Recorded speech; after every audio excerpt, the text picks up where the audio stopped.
Bella, dia ni lambat lagi ke? Dah pukul berapa ni? Kita punya perjalanan ni jauh lagi ni. Apa ni orang ni solat tahajud ke pada petang ni? Tu dah lah petang-petang lapar. Macam ni nasib baiklah ada donat ni. Tapi sikit dah tinggal ni ha. Ya Allah. Amalina lapar ke? Kenapa? Ha. Ni ya Allah ni penuh dengan garam dengan gula sedap tu betul-betul. Dia nak lah tu. Sikit lah tu Bella dah nak engkau sikit dah macam. Aku ada bawa snack food untuk anak aku, okey? Ni dia. Favorite Amalina all times kan? Kau suap je dia yang ini. Senyap teruslah anak aku ni. Amalina.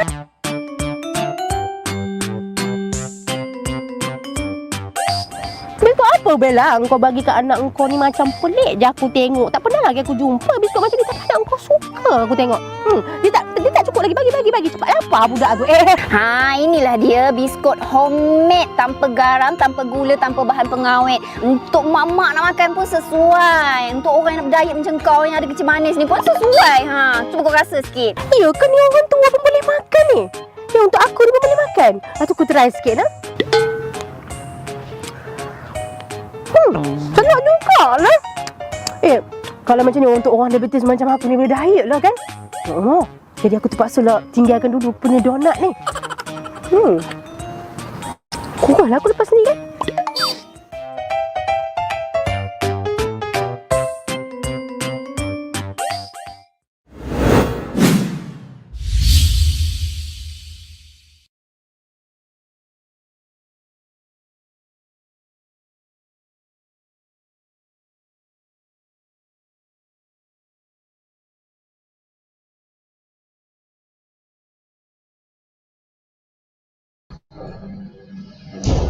Assalamualaikum, good morning.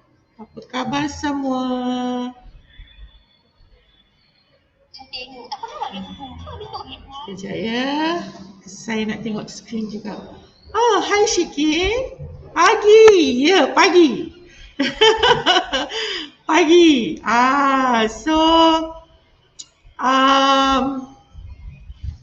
Kalau yang belum tahu, tapi kalau yang mungkin perasan, dalam 2-3 hari ni ramai orang yang tak sihat kan, anak-anak pun tak sihat. So I think it's normal. Biasanya kalau kita dalam Islam pun kita disarankan untuk berpuasa hari ayam mubin, which is 3 hari puasa hari putih. Biasanya kalau kita tengok kalender tu 14, 15, 16 ikut kalender Islam lah. Tapi paling senang adalah untuk tengok kalau it is dalam moon phase, kita mengalami full moon. So nak kata kena mengena dengan bulan pun tak tahu nak cakap. Tapi mesti ada hikmahnya kenapa kita sebagai umat Islam disarankan untuk puasa hari putih pada setiap 14, 15 dengan 16, melainkan hari-hari tasyrik lah. Hari tasyrik memang tak boleh puasa kan, diharamkan untuk berpuasa pada hari tasyrik. Okay, so saya perasan dalam Facebook saya, kalau anda pun perasan juga dalam Facebook anda, ramai kawan-kawan yang tak sihat, ramai kawan-kawan yang anak tak sihat, ramai anak-anak dan babies yang meragam. So I think one of the good things yang kita boleh amalkan adalah untuk kita tahu kan, too much consumption of sugar. Okay, morning Farah, morning Nisa. Ramai pula pagi ni sebab weekend kot, Alhamdulillah. So kita pun tahu kan, sedia tahu sugar is really not good for your immune system. So bagaimanakah caranya untuk kita ajar anak-anak kita dia punya taste buds untuk kurang kepada benda-benda yang bergula dan manis. Sebab from my experience, anak I sekarang yang sulung nombor 1, yang nombor 2 13 dan yang nombor yang bongsu adalah 11 tahun. So my kids tak biasa untuk consume, bukan tak biasa but they do not have a preference. Kalau dalam kat rumah tu jarang stock up ice cream. Ice cream most probably bila kita keluar weekend, okay you can get your ice cream. So macam manakah cara untuk kita train anak-anak kita punya taste bud. So caranya adalah dengan introduction of fermented food. So fermented food kalau dari segi traditional, hari ni kita ada guest tetamu. Ini anak salah seorang dari staff ni, Miza. So she'll be in and out. Okay, so as I mentioned, macam mana nak train anak-anak punya taste buds. So macam mana supaya tak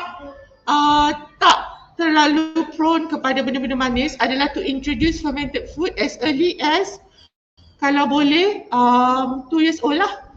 Okay, kenapa? So saya akan cerita kebaikan fermented food. Okay, as well as bagaimana ia boleh dijadikan sebagai satu alternatif pada anak-anak. So anak-anak tak kenal sahaja rasa manis ataupun rasa masin, tapi at least dia orang kenal rasa fermented food macam mana and they have a liking to it. So Alhamdulillah, in my life, dalam saya punya hidup, arwah mak saya memang nak introduce saya masa kecil dulu to a lot of fermented food. So antaranya macam cincaluk. Daripada kecil memang suka makan cincaluk. Lepas tu ikan perkasam. Apa lagi makanan? Tapai memang suka sangat tapai pulut especially. What else? So saya daripada kecil memang dah dibesarkan dengan makanan yang fermented food. So the inclining towards fermented food tu memang lebih daripada other foods lah. So saya memang suka, macam contohnya saya membesar di Perak sebelum when the family came back from the UK, kita orang duduk kat Perak. So kat situ saya kenal dengan tempoyak. So mak saya akan sentiasa beli tempoyak. So memang tempoyak mentah. Tempoyak mentah makanlah dengan nasi ke. My favourite is in the morning, I suka makan nasi goreng pedas-pedas, makan dengan tempoyak. Okay, good question. Sushi tu fermented food tak? Okay, kita akan discuss apakah ciri-ciri dia fermented food. Okay, sushi can be fermented food and boleh jadi fermented food dan mungkin juga tak. Tetapi biasanya sushi adalah makanan yang segar. So the only thing that is fermented, kalau you perasan, adalah gari which is the hirisan halia tu. So you need to eat gari before you eat the next sushi. So dia macam clean up your palate. So that is actually fermented. So yang lain-lain mungkin tak. Okay, it's just fresh fish. So it's not fermented. So apakah ciri-ciri fermented food? Okay, so if you must know, fermented food mesti melalui fermentasi. So fermentasi maknanya bakteria baik di dalam makanan tu dia dah pre-digest the sugar or the carbs. Okay, biasanya melibatkan carbs and also sugar dalam tu. So any sugar dalam, contohnya tapai, okay, tapai pulut. So pulut of course is high in carbs. So carbs is also, if you ferment it will turn into sugar. Okay, so kenapa ada rasa masam?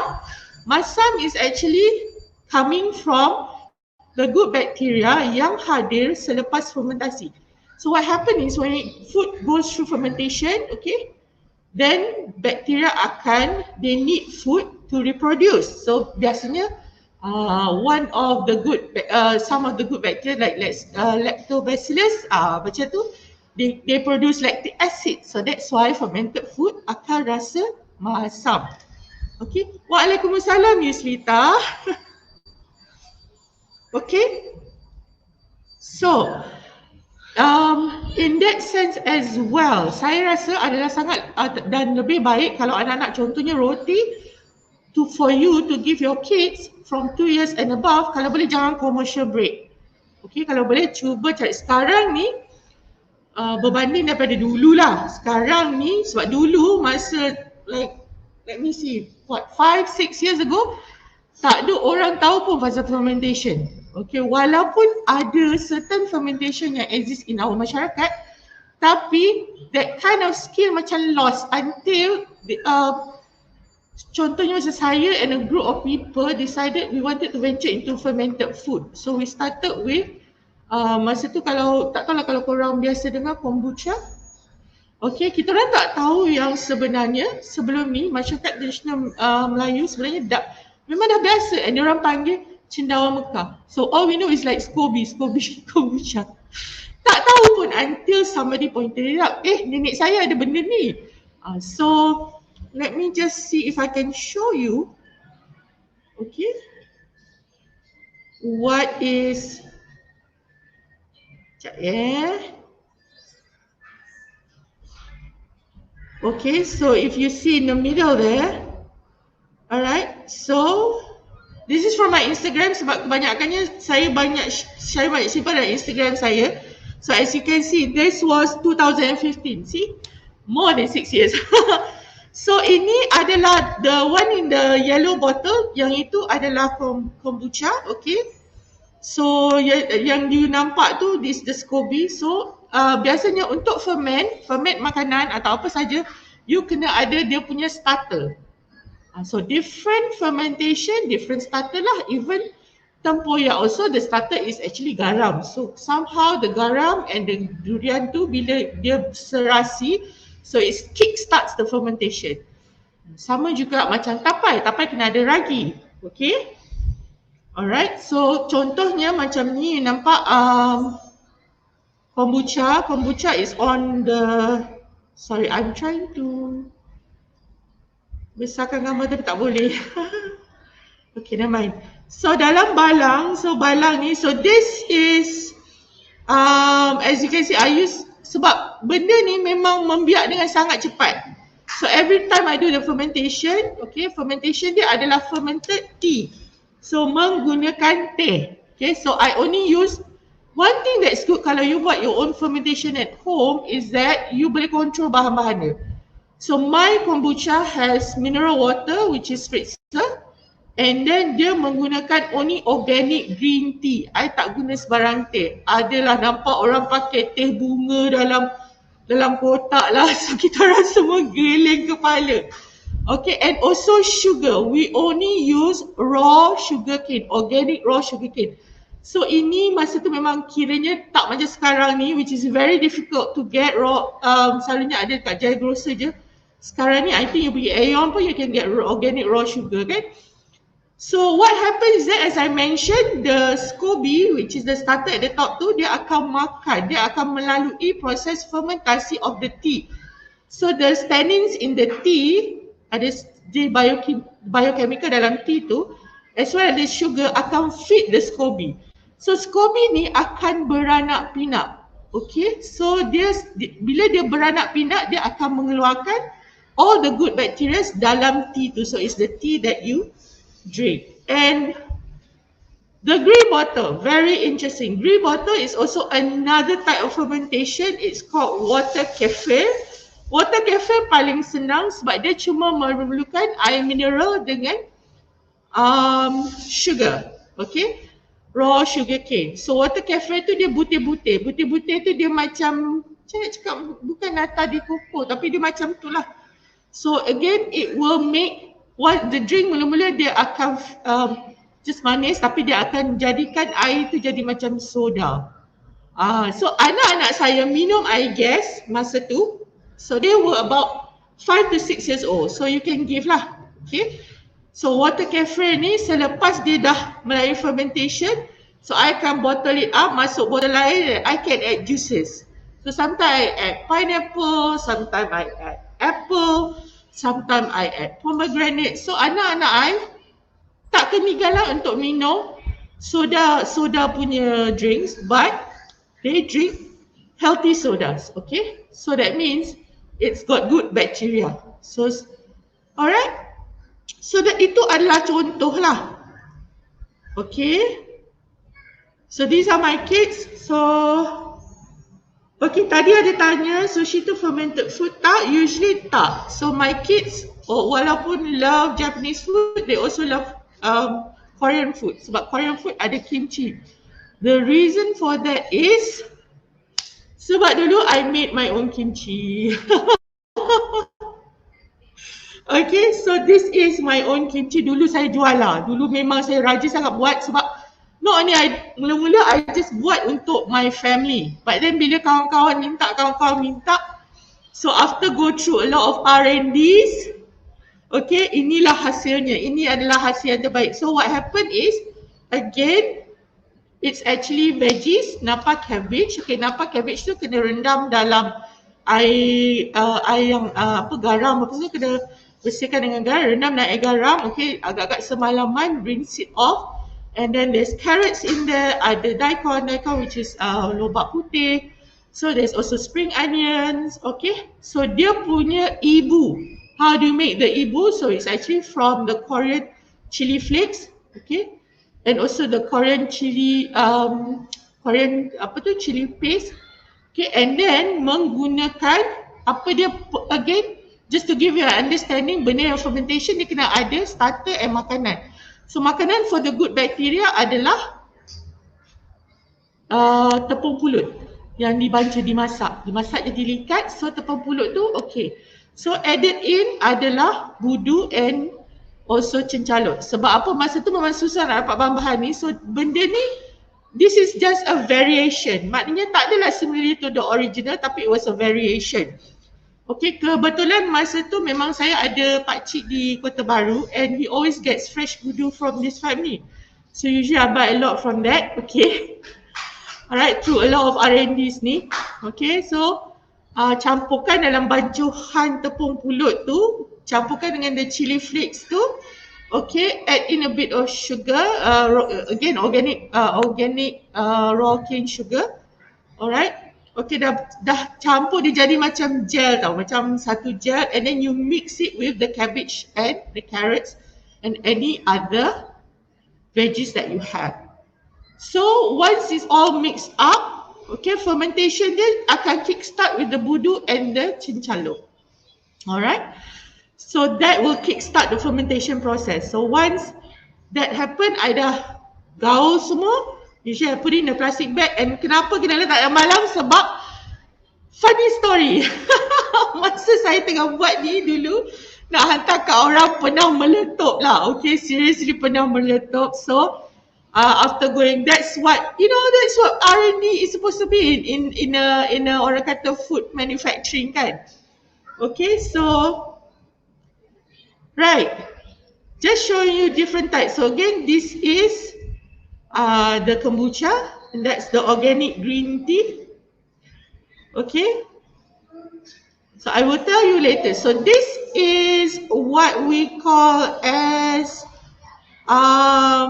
beetroot. So beetroot ni adalah untuk buat beet kawas. So the same thing again, just fruits, mineral water, tapi ini pakai starter yang menggunakan whey. Whey adalah air yang dituras daripada susu yang dah go through fermented process. I'll show you that using milk kefir.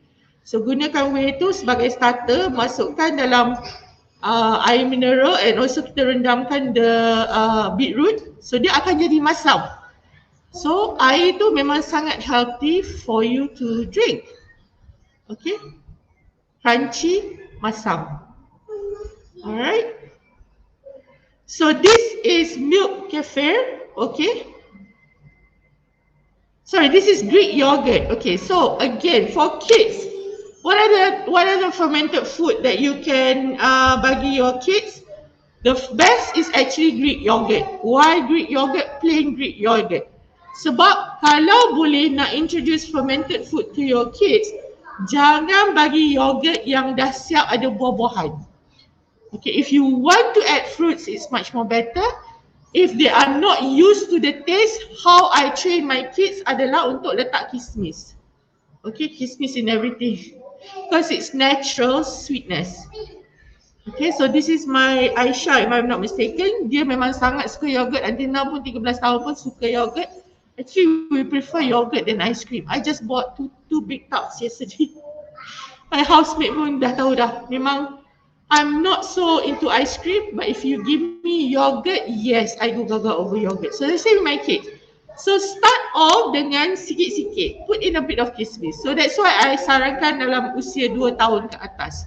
Because that's the time you can give dried fruits, especially kismis. But kismis ni ada potensi for kids so yang prone to asthma untuk have a allergic reaction. So slowly introduce this to your kids, okay? Greek yogurt, cari yang plain. If you can find organic, tak apa. Untuk anak, belanja lebih sikit. It's okay. So that's what I did, okay? So Greek yogurt, put in a bit of kismis and bagi diorang taste. So mula-mula mungkin letak kismis, added a bit of yogurt just to introduce. Jangan terus sekali bagi yogurt and kismis. No. Kismis, sikit je yogurt just to introduce. So gradually you tambah. Okay, tambah sampai Greek yogurt and kismis tu more Greek yogurt daripada kismis. So that's an idea that you can use. Okay, so this is sauerkraut. Sauerkraut adalah sauerkraut is also another thing you can teach your kids. So sauerkraut ada yang orang kata kalau nak bagi anak-anak biasakan makan dengan makanan yang macam okay, I love to give sauerkraut to my kids kalau dia makan nasi tomato, nasi minyak. So kita dah biasa makan yang jelatah kan, so it's the same thing. So sauerkraut is actually made using, okay, so kat sini pun saya cakap makan dengan nasi minyak. Sauerkraut yang ini boleh pakai cabbage putih atau cabbage yang cabbage merah, red cabbage, okay. So dipotong-potong-potong, again you need a starter, and the starter is also from either yang whey tu nanti I tunjukkan apa dia. So garam, gaul, and then you put in the whey and dia akan start to ferment. So I actually that time masa tengah crazy tu memang I even had a single fridge just for my fermentations. But sebab they are using good bacteria from the outside. So dalam fridge tak boleh bercampur. They are very sensitive to vibrations, maknanya energy orang tu. So I think memang ada kebetulannya jugalah bila orang kata kalau period tak boleh buat tapai. I don't know. Tapi I belajar pada pasal fermentation ni memang. Even my SCOBY, believe it or not, my SCOBY semua duduk dalam bilik. Okay, they are fermenting. Dan bilik tu memang biasa anak-anak I mengaji. And that's why I get very, I don't know, maybe they like the vibration. So this is what the sauerkraut looks like lepas habis fermentation. Okay. So it's very nice. Dia masam-masam, crunchy, okay. Makan dengan nasi minyak, nasi tomato. Very nice. So this is tadi tu bit kavas. So I memang as you can see the bubbles. Okay, any fermentation is good kalau ada bubbles. So that's how the good bacteria breathe lah. Dia akan keluarkan bubbles lah. So this is kavas. Okay. And this is kimchi. My homemade kimchi. Sekarang ni malas dah. Sekarang ni beli je. Sebab ada there's one Muslim lady dekat Bangi kalau I tak silap. Omni. I forgot the brand but later kalau I jumpa dan anyone yang nak tahu boleh message me, okay? Kalau tapai. Tak pernah buat lagi kalau tapai, okay.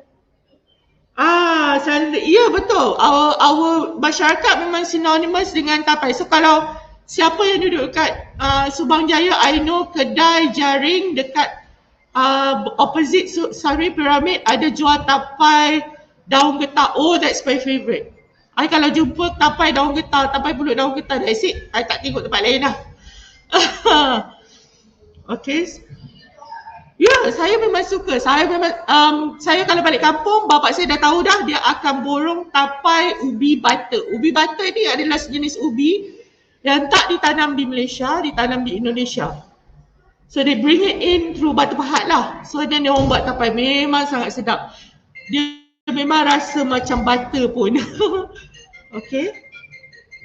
So this was my brand of kimchi dulu yang I jual. As you can see lah, tengoklah muka anak I lah jadi ni.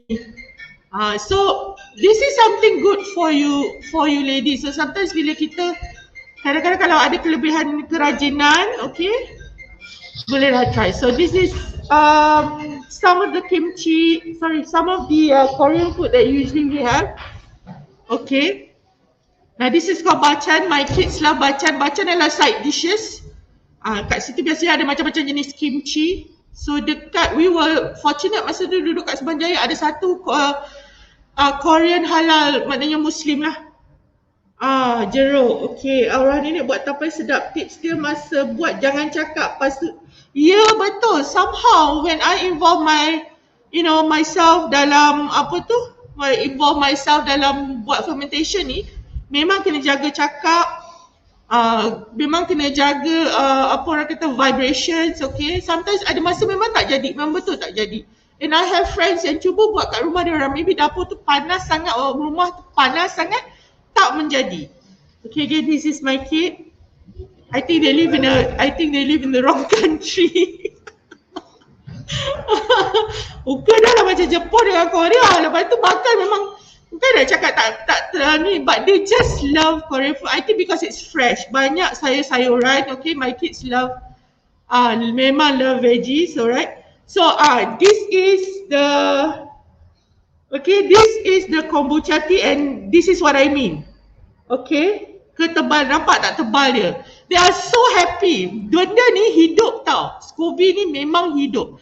So for kombucha, it's not advisable for kids sebab dia ada caffeine. So untuk mak-mak, is very good for your digestive system. Alright. Okay, so memang tengoklah tumbuh dengan jayanya. Ni dah setahun saya bela, okay. So what we do is kita akan bagi sikit-sikit pada kawan-kawan and we give them a bit of starter tea for them to have. Okay.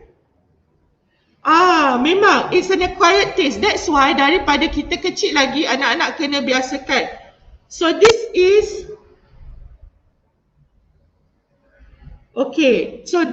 how we make milk kefir. So milk kefir, you need let me just find the grains too.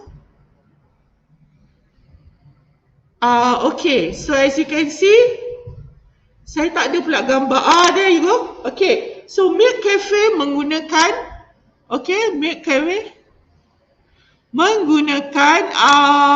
kefir grains. So yang ini saya dapat daripada orang. So dia masukkan dalam susu and dia terus jadikan susu tu masam. So my kids memang sangat suka milk kefir. Tapi masalahnya it's so expensive to make. Okay, it's so expensive to make. Sebab apa? You use a lot of milk and milk masa tu taklah murah sangat kan? Okay.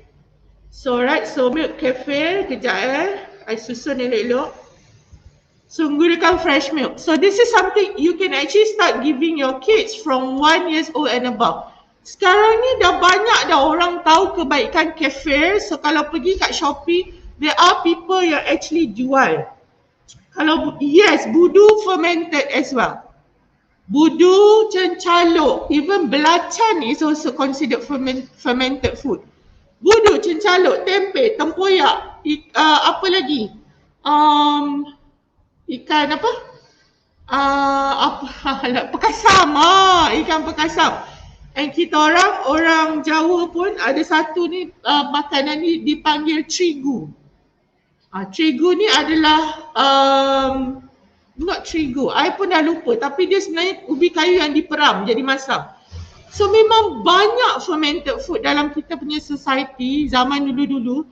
Dan boleh dikatakan sekarang ni, bukan nak cakap lah, mungkin orang don't feel that it's hipster to eat fermented food, but for me it is.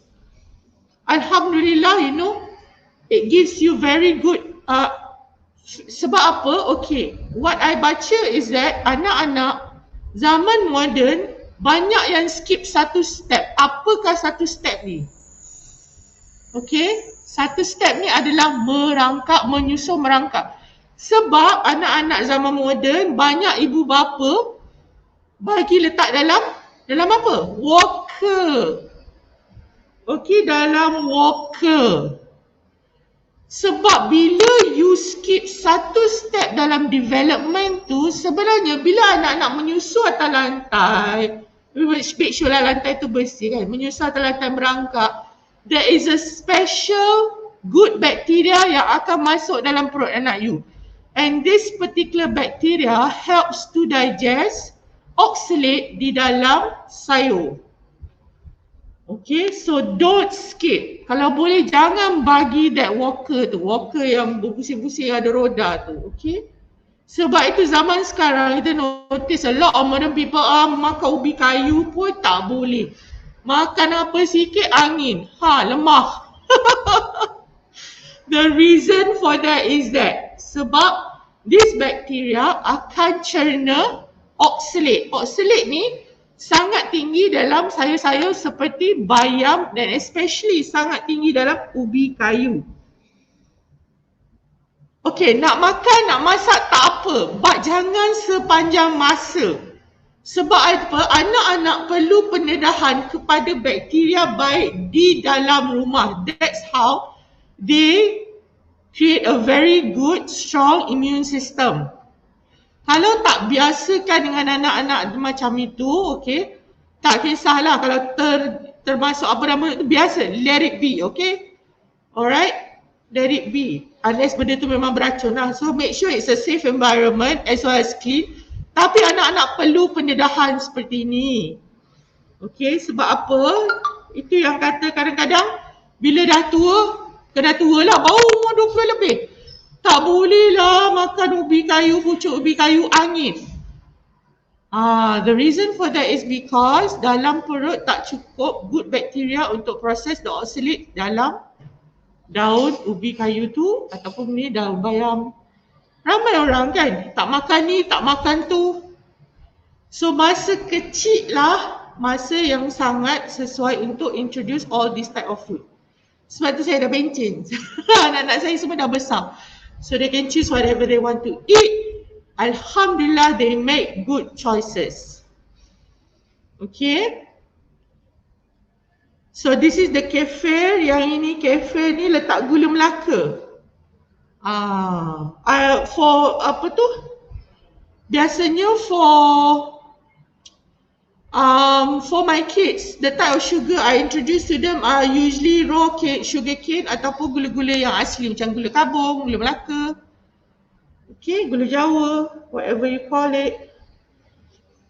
Alright, so and also interesting enough, ni yang kata starter whey tu. So bila kita letak milk kefir yang dah fermented masuk ke dalam coffee punya coffee apa orang panggil untuk strain coffee tu kan. Okay, bila masuk dalam tu air dia akan drip and what you get is probiotic cheese.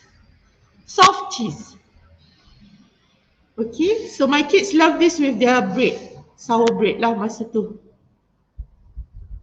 Okay, so this whey ni adalah hasil daripada turasan. Bila kita milk kefir tu kan kita turas menggunakan coffee filter. That's the word I wanted to find. So you will get the whey ni. Whey ni lah saya akan buat jeruk. Jeruk yang tadi beetroot ataupun kadang-kadang saya pakai timun, cili, cucumber. Okay, saya buat jeruk.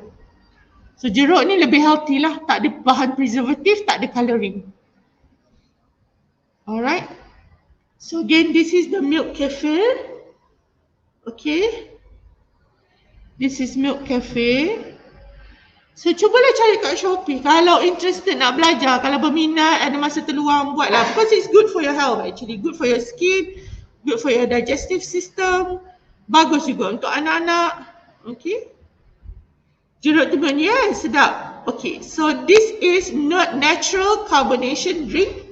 Okay, soda, no preservative, pre-digested sugar, rich in antioxidant and probiotics. Alright. Okay, saya memang suka sangat dulu buat ni. Taklah rasa macam bila buat kan macam dia jadi macam I don't know what to say. It's a very happy feeling tau. And then you feel good sebab you minum air bergas tapi you tahu air tu tak adalah manis mana and then it's very healthy. It's giving you good probiotics. So I think asalnya dulu orang all this root beer, sasi apa semua ni kan asalnya dulu macam ni. And suddenly somebody found a shortcut. So itu yang jadikan dia jadi tak berapa sihat dah sekarang. Okay, these are my different types of fermentation. Okay, ada kombucha, ada Jun Scoby. Jun Scoby lain. Jun tea kena buat dengan madu. So it's more expensive lah. Okay. Jun, so dia punya starter semua saya beli daripada orang. So Jun Scoby dengan kombucha Scoby tak sama. This is the one I wanted. Sorry, baru jumpa. This is how you strain milk kefir. So apa jadilah lepas you ferment the susu tu, okay, dengan butir tu, so you tuang dalam tapis and then yang ini pun akan beranak pinak. So bila dia dah beranak pinak, usually I will give it to friends lah. Kalau ada orang nak beli, I jual. So apa hasil daripada turasan tu, dia adalah satu jenis yogurt drink. You boleh add your own flavor. Alright. Okay, ni nak bagi kat orang dah leh. Nak bagi dekat orang dah. So kita letak dalam sikit susu. Okay. Dan saya anggap ni semua saya punya fermentation punya status ni semua macam anak-anak saya. Sayang sangat. Okay, sayang. Saya memang bercakap ni. Saya memang siap bercakap lagi dia orang. And then, okay, saya cakap lah jaga diri baik-baik. Pergi kat rumah orang tu, bergadap sikit, jaga kelakuan. Kawan-kawan saya kadang gelak.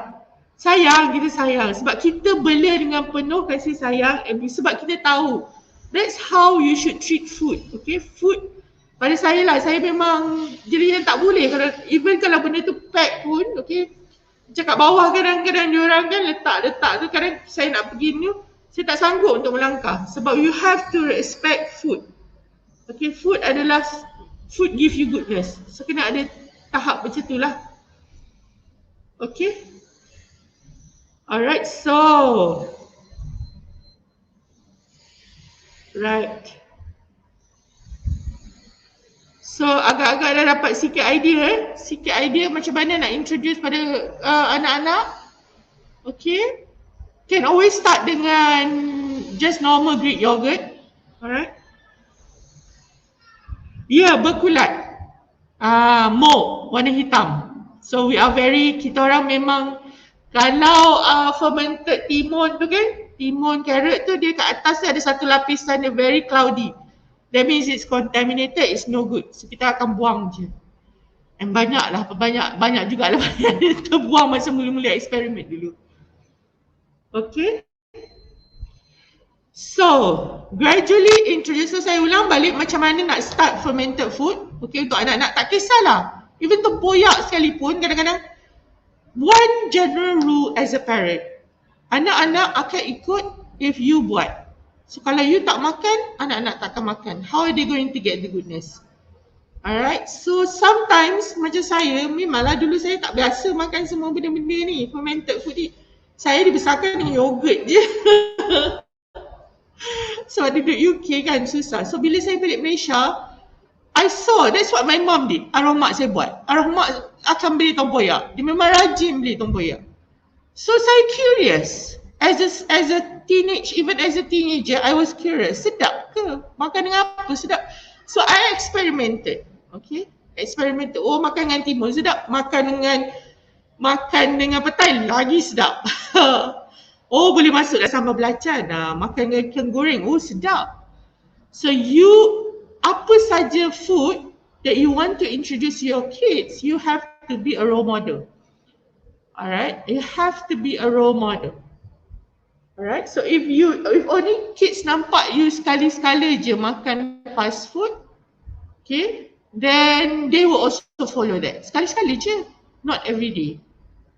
Alright, if you put a rule, okay, we can only have ice cream on weekend. Dan lama-lama diorang akan macam tu juga, percayalah.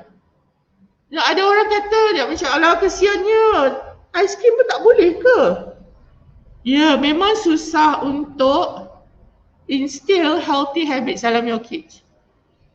Okay, memang susah sebab akan ada orang kata dugaan daripada luar. Okay, first intro to baby yogurt. Yes, Greek yogurt, plain Greek yogurt. Jangan bagi terus banyak-banyak. Okay, bagi sikit-sikit with something sweet. Apple sauce ke, kismis for babies, okay. Maybe puri kurma ke, just a bit on the side tu. Supaya dia tak rasa overwhelmed. Sebab dia punya taste bud. That's why you have to, apa orang cakap, start introducing masa awal-awal. Okay, masa awal-awal dah start introduce. Kalau tak, if you keep introducing sweet food, guess what? Later in life, korang rasa dia akan suka food yang mana? Have inclined to food yang macam mana? That's why I do not agree for kids, walau apa pun alasan, makan Maggi. I do not agree at all. Kalau nak makan Maggi pun mungkin dah masuk sekolah menengah lah. Itu pun jangan selalu. My kids all macam tu. I will explain to them why it's not good for them, and then I will never eat depan diorang. I will never eat my Maggi depan my kids. Okay, my kids kalau nak makan Maggi pun, diorang tak biasa lah makan Maggi, I rasa. Makan Maggi pun maybe slightly later. I only remember sebab like macam my 2 kids are now with my ex-husband, itu pun panjang lebar bagi menu.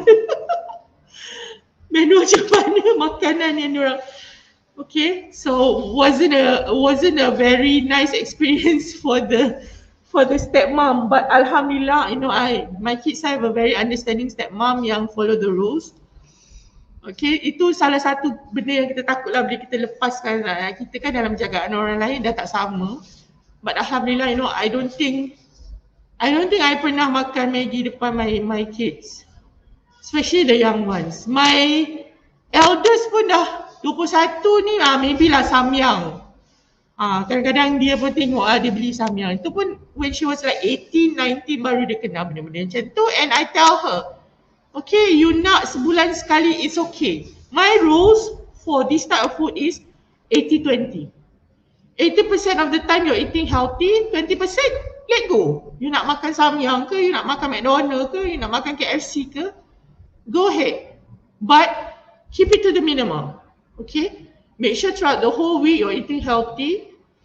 Okay, and then sometimes let go a bit. This is supaya untuk keep your stress level down. Saya jarang ada, same. Ice cream jarang bagi, junk food pun very good, Shiki, very good. You know, biarlah orang nak cakap apa. Macam saya attend last 3 weeks I think. Very good seminar by Adhika Putra is his name. Saya pun tak ingat. I think Adhika. Dia biasakan diri dia Dika. And one thing I was yes, Adhika Putra. Saya cuma ingat nama Dika je.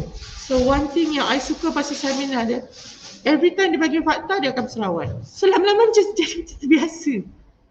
Bagi fakta, Allahumma salli ala Sayyidina Muhammad. So somehow macam tertarik lah dengan dia punya and his dia punya tagline adalah beri mampus dengan mulut orang.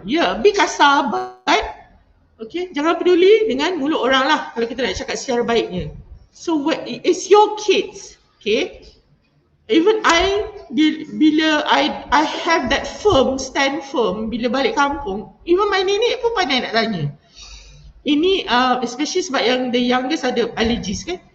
Ini Emilia boleh makan tak? Nenek I, umur 80 tahun, you know, sekolah pun tak pergi. Tapi ada adab untuk bertanya. Ini Emilia boleh makan tak? Ini Emilia okey tak? See? Adab. You don't need to sekolah tinggi-tinggi universiti. Nenek I tak pergi sekolah. She's 80 or she's 90 plus now. Nenek getting 100, tak berapa sihat. Please doakan kesembuhan dia. Okay. But she's gone through a long life, gone through one death. Kita sebagai mak kan tak sanggup nak orang kata bury our kids kan. But my grandmother went through all that. Alright. Okay. So even dia sendiri pun beradab. So I guess ini, you know, it's your kids. Okay. You yang akan corakkan anak you. Don't let other people tell you otherwise. Especially bila macam sekarang ni PKP sejak lah. Kalau dulu masa raya kan pergi sana pergi sini kan. Kalau boleh semua orang tak makan ke? Alah bagi sikit je. Bukan ada apa. No. It's your kids. Alright. So for me, again coming back to that, I tak pernah makan Maggi depan my kids. Yes, I do eat sometimes once a month. Okay, but I never eat in front of my kids. So you have to be a role model to your kids. The same with fermented food. Try your best. Kalau katakan susah nak dapat, cubalah cari. And then slow-slow. Kadang-kadang anak kan yang datang kan, Mama makan apa Makan tapai nak ke? Sedap ke?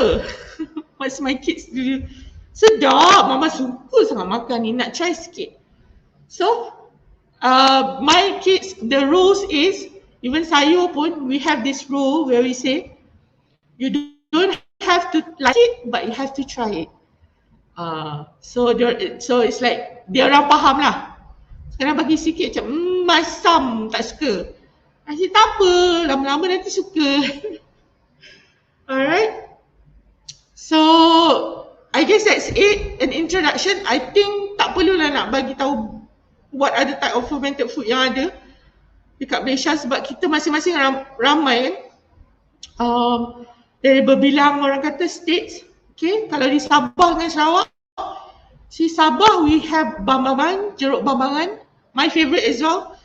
I memang suka fermented food. Sampai I tahu semua daripada, I dah try dah semua daripada, even from Sabah pun I dah try. Okay, bambangan, right? Bambangan, jeruk bambangan, okay. There's also of course Melaka, my favourite, cincalok, belacan, those are fermented food. Tempe is also a fermented food. Even kicap pun, tapi kicap kan terlalu high in sodium. So it's not really orang kata sesuai as a fermented food lah. But yes, it does go through fermentation. So the more natural one, the more healthy one is tempe lah. So tempe pun kena introduce juga ke anak-anak. Okay. What else?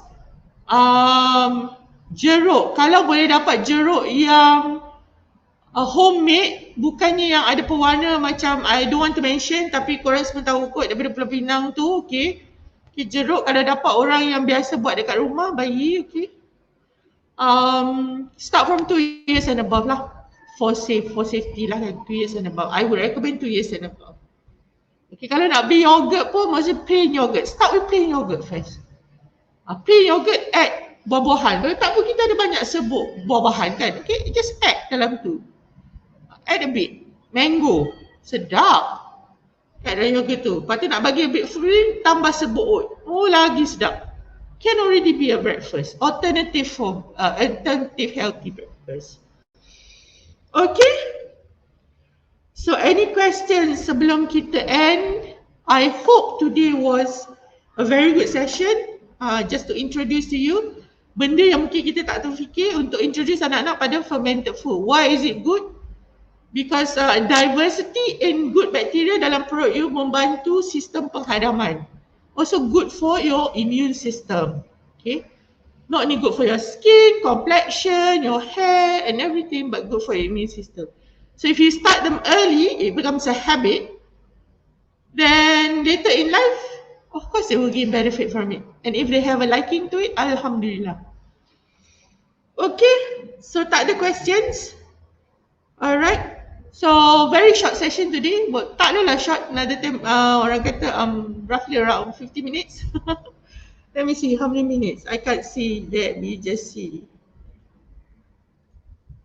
48 minutes, okay. Saya jarang ada Maggie. Oh ya, betul, that's good. Okay. Okay, so that's all for today. I hope you guys have a good weekend. And kita jumpa lagi. Assalamualaikum.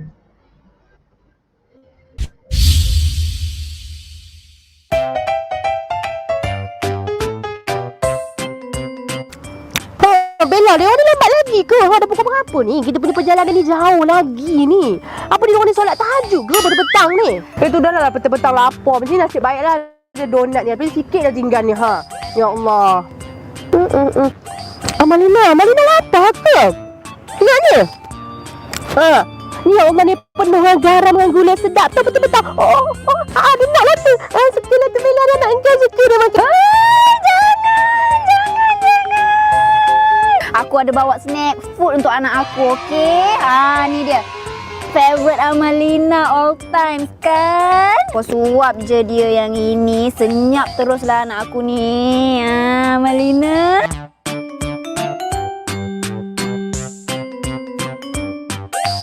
Biskut apa Bella? Engkau bagi kat anak engkau ni macam pelik je aku tengok. Tak pernah lagi aku jumpa biskut macam ni. Tapi anak engkau suka aku tengok.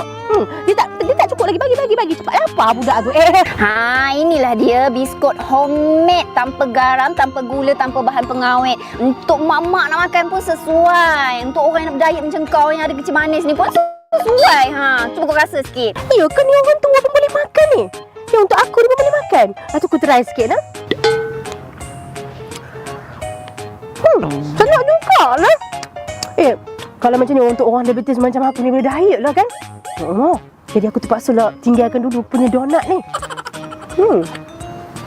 Kurang lah aku lepas ni kan.